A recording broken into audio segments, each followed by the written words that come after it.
Well, New York City Public Housing once again has new leadership. The Adams administration really hoping that this team brings fresh perspective to a decades-old problem for the city. This past week, NYCHA reported $78 billion is needed to make the necessary repairs. More than half those repairs need immediate attention within the year. 70 New York City Public Housing Authority employees charged in the largest single-day robbery takedown in the history of the Department of Justice. The allegations involve nearly one-third of NYCHA's 2,400 buildings in New York City, a huge breach of trust.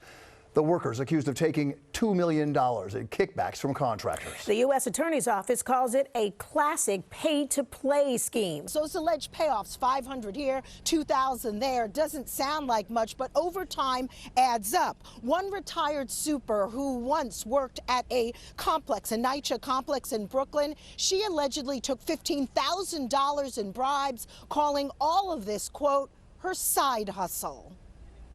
There are nearly 100 dots on this board right here. U.S. Attorney Damian Williams says represents NYCHA complexes in the 5 boroughs. There are 335 where classic pay-to-play schemes were the norm. Officials maintain these current and former employees allegedly used their jobs to line their pockets with money through backdoor deals. Here at the walled houses in the East Village, Assistant Super Danny Muniz allegedly took home $3,000 in cash. Lillian has lived here for nearly 5 decades. There's a lot of things that's going on and they don't care. The alleged activity dates back to 2013, but this morning their house of cards came crashing down. Darlene Murphy calls her building the House of Floods here at the Douglas houses on the Upper West Side, and she needs repairs from floors to ceilings. And she says she was outraged when she heard the news that NYCHA workers are accused of bribery and extortion offenses, the very people that are supposed to fix these problems. Stop playing with us tenants. We need our apartments fixed. We pay rent. Darlene Murphy is what's called the tenant captain of 7476 West 103rd Street. And she says as soon as you walk in, you see the problems inside her NYCHA building. The stairs is off balance. From the staircases to the rooftop.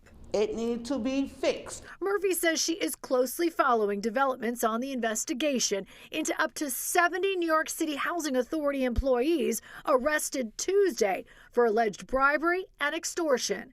This as she waits for repairs inside her own apartment. These are her living room floors. If you pull up this floor, there's nothing underneath here. And she has massive cracks in her bedroom ceiling. They told me they'd be back.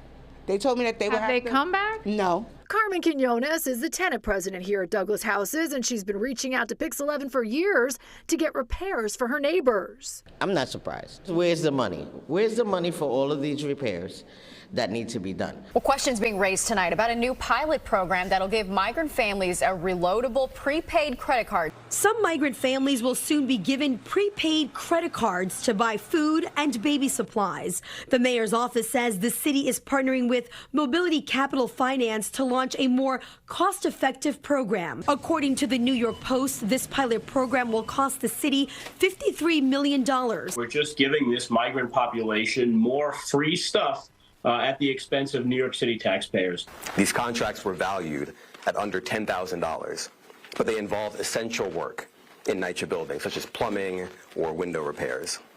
The contracts were sometimes called no-bid contracts because they did not need to go through a competitive bidding process. Joining us right now to explain all of this, NYCHA CEO Lisa Bova-Hyatt. Nice to have you here. Thank you so much for having me. And thank you for joining us here, because I know this can't be easy for you. You're looking at this, and the Department of Justice arrested 70 current and former employees. Every borough, 1/3 of all the NYCHA units. You know, this has been going on for about 10 years. How could this have gone on? Because it doesn't seem like it's a bunch of individuals. It feels more systemic if it's that widespread. It's gone on for 10 years, but NYCHA had no knowledge of it. How could that have happened? Well, the thing is, NYCHA did have knowledge that there were issues with some of our lower level employees.